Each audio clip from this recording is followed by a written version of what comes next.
আজ লেসনে আমরা দেখব থাম্বনেলে যেটা দেখেছো, প্রেজেন্ট ইনডিফিনিট টেন্স বলো বা ভার্বের সঙ্গে এস বা ইএস ফর্ম কখন ব্যবহার করা হয়।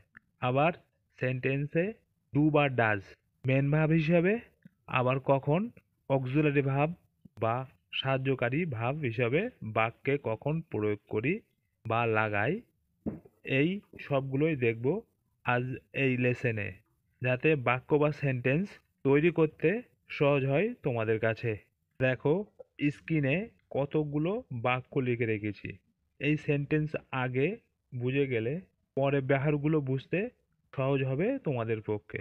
তাহলে দেখো 5টি বাক্য আছে এখানে, আমি মুখে বলবো আরো 15 থেকে 20টি বাক্য। তাহলে দেখো, আমি প্রতিদিন স্কুলে যাই, আমরা সন্ধেবেলা ফল খাই, তুমি প্রতিদিন ঘরটি পরিষ্কার করো, তারা গরিব বা দরিদ্র মানুষকে সাহায্য করে, সে বা ও ফুটবল খেলে, সে প্রতিদিন স্কুলে যায়, আর রণবীর রাতে পড়াশুনো করে। এই বাক্যগুলো দেখো, যারা জানো প্রেজেন্ট ইনডিফিনিট টেন্সে আছে বাক্যগুলি, আর যারা না জানো ভালো করে বুঝে নাও যে কোন সময় বা কোন পরিস্থিতিতে তুমি প্রেজেন্ট ইনডিফিনিট টেন্স দিয়ে কথা বলবে। তোমার জীবনের নিয়মিত ভাবে ঘটে যাওয়া ক্রিয়া বা ঘটনা বা অভ্যাস, মানে তুমি ঘুম থেকে ওঠা থেকে শুরু করে রাতে ঘুমোতে যাওয়ার আগে পর্যন্ত যে কাজ করো সেটা বলতে, বা তোমার কোনো অভ্যাস আছে ভালো বা খারাপ হোক সেটা বোঝাতে, বা চিরন্তন বা সার্বজনীন সত্যকে বর্ণনা করতে বা নিকট ভবিষ্যতে ঘটনা বোঝাতে আমরা প্রেজেন্ট ইনডিফিনিট টেন্স ইউজ করা হয়। আর একটা কথা মনে রাখবে যে অ্যাফার্মেটিভ বা পজিটিভ সেন্টেন্স বা হ্যাঁত্মক বাক্য বানাতে অক্সিলারি ভার্ব বা সাহায্যকারী ক্রিয়া বসাতে হয় না প্রেজেন্ট ইনডিফিনিট টেন্সে। প্রথম সেন্টেন্স হলো আমি প্রতিদিন স্কুলে যাই। বাংলা বাক্যে কি হয়, প্রথমে কর্তা, সাবজেক্ট, তারপর কর্ম বা অবজেক্ট, শেষে ক্রিয়া বা ভাব বসে। এবং ইংলিশ সেন্টেন্সের ক্ষেত্রে প্রথমে আমরা সাবজেক্ট, তারপর ভাব, তারপর অবজেক্ট বসাই। তাহলে এখানে সাবজেক্ট বা কর্তা আমি, তার জন্য আই, তারপর ভাব বসে কি, গো, ভার্বের বেস ফর্ম, তারপর প্রিপোজিশন একটা টু বসিয়েছি, তারপর অবজেক্ট, অবজেক্ট স্কুল, আর বাক্যে বাকি অংশ শেষে বসে এভরিডে। তাহলে I go to school everyday, এই বাক্যে দেখো প্রিপোজিশন টু বসিয়েছি। টু কোনো যাওয়ার তোমার গন্তব্য শেষের স্থান যদি হয়, যেহেতু তুমি স্কুলে যাচ্ছ বা বাজারে যাচ্ছ বা অন্য কোথাও যাচ্ছ, সেটা যদি তোমার গন্তব্য শেষের স্থান হয় তাহলে তার আগে টু বসে, বা কোথাও যাওয়া আসা বোঝালে তার আগে টু বসে।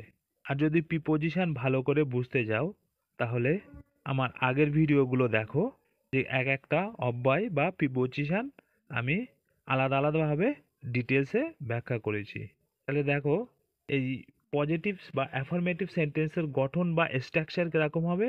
প্রথমে সাবজেক্ট হবে, তারপর ভার্বের সঙ্গে এস বা ইএস, তারপর অবজেক্ট, তারপরে আদার্স ওয়ার্ড, মানে বাক্যে যা বাকি অংশ থাকবে। ভার্বের সঙ্গে এস বা ইএস কখন যোগ করব আমরা, সাবজেক্ট সাবজেক্ট যদি থার্ড পার্সন সিঙ্গুলার নাম্বার হয়, যেমন হি, শি, ইট, যে কোনো একজন বস্তু, ব্যক্তি বা প্রাণীকে বোঝালে ভার্বের মূল ফর্ম বা বেস ফর্মের সঙ্গে এস বা ইএস যোগ করতে হয়। যেমন পেলে থাকলে প্লেস, সেন্ট থাকলে সেন্ট হয়। আর বাকি সব সাবজেক্টের সঙ্গে, যেমন আই, উই, ইউ, দে ও একের বেশি কোনো বস্তু, ব্যক্তি, প্রাণী বোঝালে এস বা ইএস যুক্ত করতে হয় না মেন ভার্বের সঙ্গে। তাহলে পরের বাক্য দেখো, আমরা সন্ধেবেলায় ফল খাই। তাহলে গঠন অনুযায়ী আমরার জন্য উই, তারপর খাওয়া মেন ভার্ব, তার জন্য ইট, পরে অবজেক্ট ফল, ফ্রুটস, তারপর বাকি অংশ কি, এই ইন দা ইভিনিং বসেছে। এখানে দেখো সব রকম সাবজেক্ট নিয়েছি যাতে তোমাদের বুঝতে সুবিধা হয়। পরের বাক্য দেখো, তুমি প্রতিদিন ঘরটি পরিষ্কার করো। এখানে সাবজেক্ট তুমি, জন্য ইউ, তারপর পরিষ্কার করা ক্লিন, আর অবজেক্ট ঘরটি দ্য রুম। পরে এই daily, you clean the room daily, তুমি প্রতিদিন ঘরটা পরিষ্কার করো। পরের বাক্যটি ঠিক একই রকমভাবে হবে, তারা দরিদ্র মানুষকে সাহায্য করে। তারা এখানে অনেকের কথা বলছে, তাই দে হবে। তারপর সাহায্য, মেন ভাব হেল্প বসবে। কাদের? গরিব মানুষ, তাই পুয়ার পিপল হবে। দে হেল্প পুয়ার পিপল, তারা গরিব বা দরিদ্র মানুষকে সাহায্য করে। এই সেন্টেন্সগুলোই দেখো ভার্বের সঙ্গে এস বা ইএস ফর্ম যোগ করা হয়নি, কারণ I first person singular, we first person plural, you second person singular এবং প্লুরাল, তুমি আপনি তুই একজন হলে ইউ, আবার তোমরা আপনারা তোরা একজনের বেশি হলেও ইউ, আর দে তারা একজনের বেশি স্ত্রী ও পুরুষ হলে দে বসে। এই বাক্যগুলো কোনো সাবজেক্ট থার্ড পার্সন সিঙ্গুলার নেই বলে এস বা ইয়েস যুক্ত করা হয়নি। পরের সেন্টেন্সে ও বা সে প্রতিদিন স্কুলে যায়। এখানে মনে করো ও একজন পুরুষ, তাই হি, এবং সে মনে করে একজন স্ত্রীলোক বা মহিলা, তাই সি বসেছে। তারপর ভাব গো যাওয়া, এর সঙ্গে ইএস যুক্ত হয়ে গোস হয়েছে। কেন? সাবজেক্ট বা কর্তা he she third person singular, একজন কথা বলা হচ্ছে। তারপর প্রিপোজিশন টু, পরে অবজেক্ট এবং শেষে বাকি অংশ। তাই তো গঠন অনুযায়ী এরকমই হয়। তাহলে মনে নিশ্চয়ই প্রশ্ন জাগছে যে এস বা ইএস ফর্ম ভার্বের সঙ্গে কখন বসাবে। দেখো ভার্ব এর সাথে কখন এস বা ইএস যোগ করবে। রেগুলার ভার্ব এর সঙ্গে এস যুক্ত করা হয় যে ভার্বগুলো দেখবে পাস্ট ফর্ম ও পাস্ট পার্টিসিপেল ফর্ম একই রকম হয়, যেমন ইডি যোগ করা হয়, যেমন played past form, played past participle form, cook past form, cook past participle form, walk past form, আর ওয়াক ইডি এটাও পাস্ট পার্টিসিপেল ফর্ম। এই রকম ভার্বের সঙ্গে এস যোগ হয়। আবার ভার্ব এর শেষে অক্ষর বা letter S, double S, S H, C H, X এবং ও থাকলে এস যোগ করতে হয়, যেমন ওয়াশ থাকলে ওয়াশেস, মিক্স থাকলে মিক্সেস, গো থাকলে গোজ, ক্যাচ থাকলে ক্যাচেস, কিস থাকলে কিসেস হয়।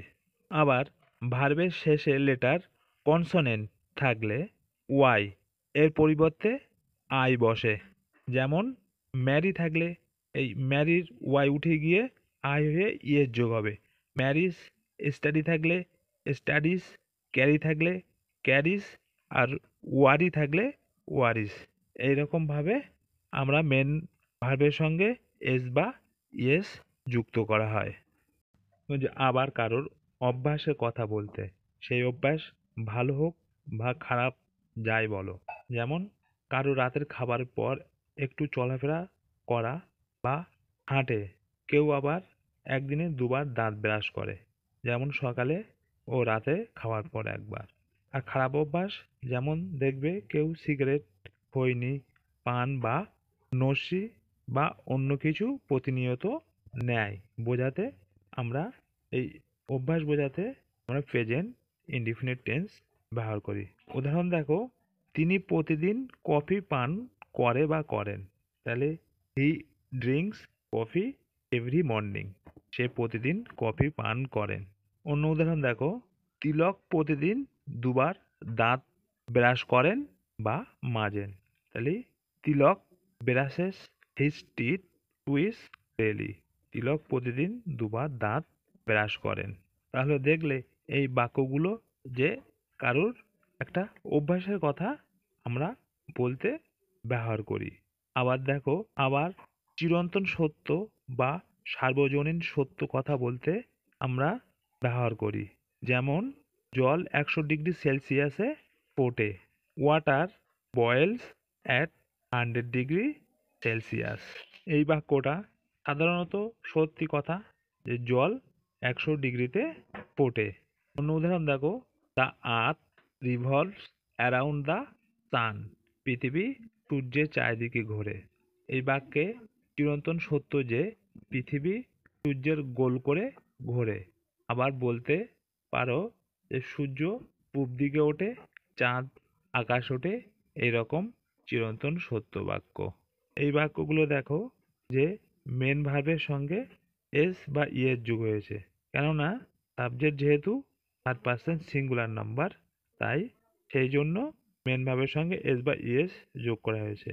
যেমন হি, তিলক, ওয়াটার, দ্য আর্থ, এইরকম। আর কয়েকটি উদাহরণ দেখাও। হি earns A lot of money. তিনি প্রচুর অর্থ উপার্জন করেন। I sleep at 9 PM। আমি রাত 9টায় ঘুমাই। The train depart at 6 PM। ট্রেনটি সন্ধে 6টায় ছাড়ে। এটা দেখো যে নিকট ভবিষ্যতের কথা আমরা বলছি। নিকট ভবিষ্যতের কথা বলতে আমরা এই প্রেজেন্ট ইনডিফিনিট টেন্স ব্যবহার করি। এখানে আমরা উইল দিয়েও করতে পারি, কিন্তু আমরা নিকট ভবিষ্যৎ বলে আমরা প্রেজেন্ট ইনডিফিনিট টেন্স ইউজ করা হয়। পরের বাক্য দেখো, দ্য ক্যাট কিলস র্যাট। বিড়াল ইঁদুর মারে বা মেরে ফেলে। এবার দেখো, ডুকে মেন ভার্ব হিসেবে ব্যবহার করা হয়, আবার অক্সিলারি ভার্ব বা হেল্পিং ভার্ব হিসেবে ব্যবহার করা হয়। প্রথমে দেখো মেন ভার্ব হিসেবে। এক্সাম্পল দেখো, আমি আমার বাড়ির কাজ করি। আমি ব্যায়াম বা শরীর চর্চা করি। তাহলে আই ডু মাই হোমওয়ার্ক আর আই ডু এক্সারসাইজ। প্রথম বাক্যে দেখো ডু মেন ভার্ব হিসেবে ব্যবহার হয়েছে। কোনো কিছু করা বোঝাতে ইউজ হয়। তাহলে দেখো, সাবজেক্ট হলো আমি, তাই আই, আর করা ডু, তারপর বাড়ির কাজ মাই হোমওয়ার্ক। অবজেক্ট পরের বাক্য দেখো, আমি ব্যায়াম করি। এখানে সাবজেক্ট আই, সাবজেক্ট বা কর্তা যা করে সেটাই ক্রিয়া বা ভাব এখানে ব্যায়াম করে। এই করা বোঝাতে মেন ভার্ব হিসেবে ডু ইউজ হয়েছে। আর অবজেক্ট হলো ব্যায়াম বা শরীরচর্চা এক্সারসাইজ। তাহলে দেখলে যে অ্যাফার্মেটিভ বা হ্যাঁত্মক বাক্যে কিভাবে ডু ইউজ করি। আর এখানে মেন ভার্বের সঙ্গে এস বা ইয়েস যুক্ত করা হয়নি, কারণ subject third person singular number না বলে। এবার দেখো, ডুকে অক্সিলারি ভার্ব বা সাহায্যকারী ক্রিয়া বা হেল্পিং ভার্ব হিসাবে কিভাবে ব্যবহার হয়। উদাহরণ দেখো, আমি মাছ পছন্দ করি না, সে সবজি খায় না। এই সেন্টেন্সে দেখো ডু অক্সিলারি ভার্ব বা হেল্পিং ভার্ব বা সাহায্যকারী হিসাবে বাক্যে নেগেটিভ বা ঋণাত্মক সূচক করার জন্য ব্যবহার করি ডু আর ডাসকে। তাহলে নেগেটিভ বাক্যের স্ট্রাকচার বা গঠন কিরকম হবে?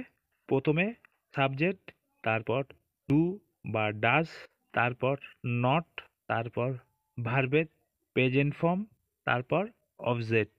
এখানে সাবজেক্ট আমি, জন্য আই, আর নেগেটিভ করার জন্য ডুকে বসাতে হয় হেল্পিং ভার্ব হিসাবে, কেননা আমরা ডাইরেক্ট নট বসাতে পারি না সাবজেক্টের পরে।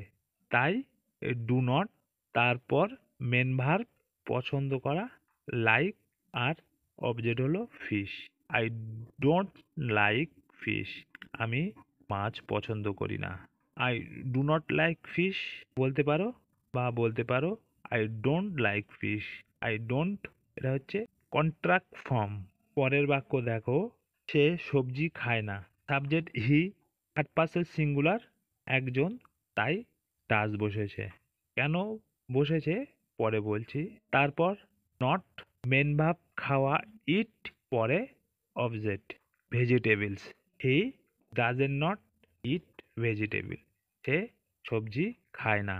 দেখো, অ্যাফার্মেটিভ বাক্য বানানোর সময় থার্ড পার্সন সিঙ্গুলার বা একজন হলে এস বা ইয়েস ফর্ম যোগ করছিলাম মেন ভার্বের সঙ্গে। কিন্তু নেগেটিভ বা নাত্মক ইন্টারোগেটিভ বা প্রশ্নসূচক বাক্যে একবার ডু বা ডাজ বসে গেলে বাক্যে আর মেন ভার্বের সঙ্গে এস বা ইয়েস যোগ হবে না। যেমন he does not it vegetables, এখানে ডাজ ইউজ হওয়ায় আর মেন ভার্বের সঙ্গে এস বা ইয়েস যোগ হয়নি। পরের বাক্যে দেখো মেন ভার্ব এখানে ইট না হয়ে ইট হয়েছে। বুঝতে পারলে? আর কয়েকটি উদাহরণ দেখে নাও। They don't like spicy food, তারা মশলাদার খাবার পছন্দ করে না। বা হি ডাজেন্ট ইট মিট, সে মাংস খায় না। বা বলতে পারো I do not wash my clothes, আমি আমার জামা কাপড় ধুই না বা পরিষ্কার করি না। তাহলে বুঝতে পারলে? পরের বাক্য দেখো, কাউকে প্রশ্ন করতে যে তার উত্তর হ্যাঁ বা নাতে নেওয়ার জন্য আমরা ডু বা ডাজকে অক্সিলারি ভার্ব হিসেবে বাক্যে ব্যবহার করি। এর স্ট্রাকচার বা গঠন কিরকম হবে?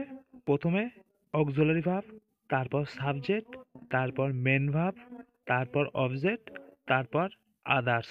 উদাহরণ দেখো, আপনি কি ভারতে থাকেন? সে কি তার বই অধ্যয়ন বা পড়াশুনো করে? আপনি কি ভারতে থাকেন? Do you live in India? আর সে কি তার বই অধ্যয়ন বা পড়াশুনো করে? Does he study his books? প্রথম বাক্যে দেখো সাবজেক্ট সেকেন্ড পার্সন, তাই প্রথমে ডু বসেছে, তারপর ডু বসেছে অক্সিলারি ভার্ব হিসাবে, তারপর সাবজেক্ট তুমি, ইউ মেন ভার্ব বাস করা বা থাকা, লিভ এর সঙ্গে এস বা ইয়েস যোগ হবে না, আগেই বলেছি। তারপর অবজেক্ট হিজ বুক, তারপর object India. Do you live in India? আপনি কি ভারতে থাকেন? দ্বিতীয় বাক্যটা ঠিক একই রকম ভাবে হবে। যেমন সাবজেক্ট যেহেতু থার্ড পার্সন সিঙ্গুলার, এই জন্য তার আগে ডাজ বসবে, তারপর হচ্ছে সে জন্য হি, আর মেন ভার্বের প্রেজেন্ট ফর্ম পড়াশুনো করে স্টাডি, আর তার বই his book. Does he study his book? সে কি তার বই পড়াশুনো করে বা অধ্যয়ন করে? আশা করি তোমরা নিশ্চয়ই ডু ডাজ বা ইএস ব্যবহার বুঝেছো।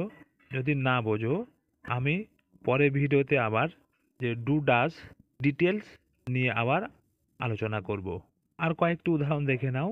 Do I look good in this dress? আমাকে কি এই পোশাকে ভালো লাগছে? পরের বাক্য দেখো, ডু ইউ টেল এ লাই? তুমি কি মিথ্যা বলো? শেষে অবশ্যই একটা কোশ্চেন চিহ্ন থাকবে। Does he know him? সে কি তাকে চেনে?